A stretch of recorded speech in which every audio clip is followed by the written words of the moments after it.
Hello mga besh, I hope you're all in good condition, happy and healthy. And today's vlog is let's see what's inside my luggage from the Philippines.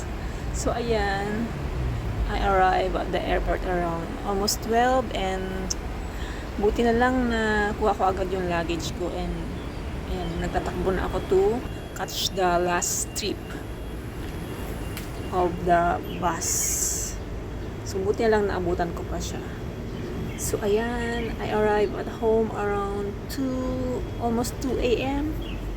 Kasi nakatulog ako, nalampas ako ng isang station. Buti lang isang station lang. Tapos, nag-taxi na lang ako.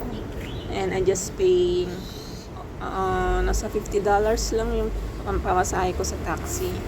Kasi kung taxi from the airport, it's more than 200 plus. So, at least nakatipid ako dito. So, ayan ang ating first unpack. It's a malunggay. So, I try my best na laging magdala ng malunggay pag nauwi ako. And niharap ko siya sa dahon ng saging. And bunga ng malunggay, syempre, kasi nagkataon na may bunga ng malunggay.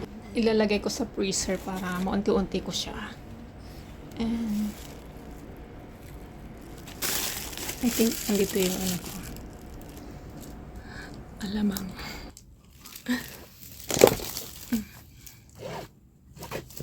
Ginisa ko lang siya. And bawang na bawang. Isang Norcas. Isang dalawa.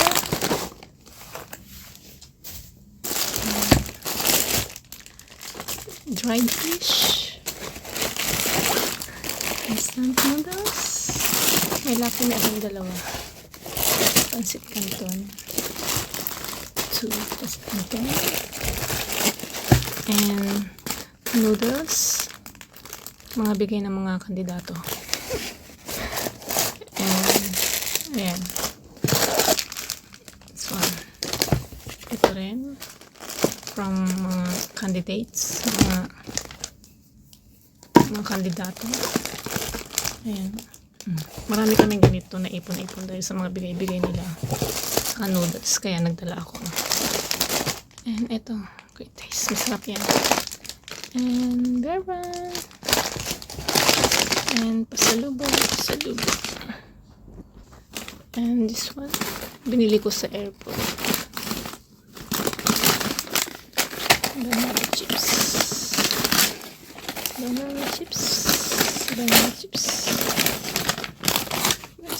And ito mga personal things ko na sa kabila.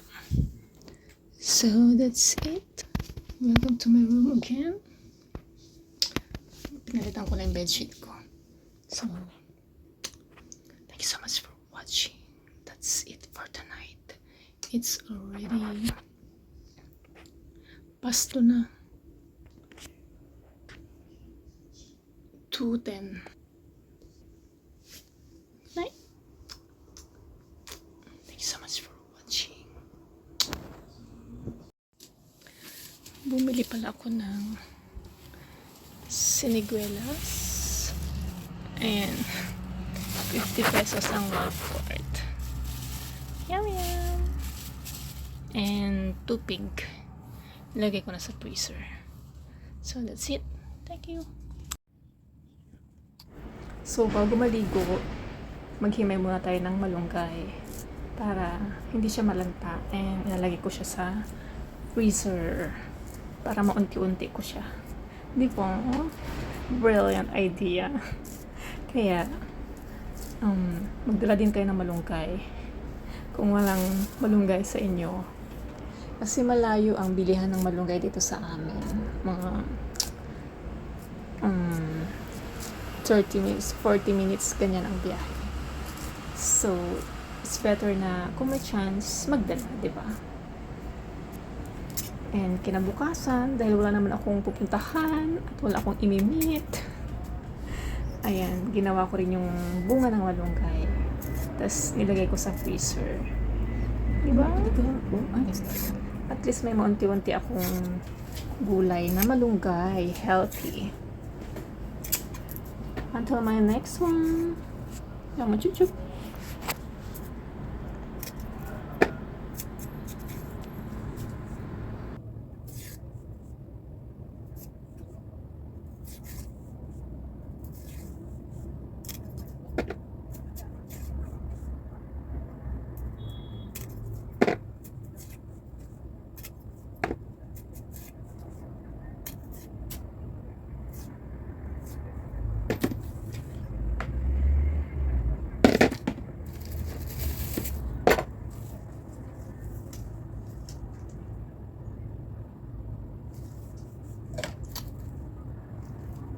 That's it. And I have my coffee. Sa mainit na panahon.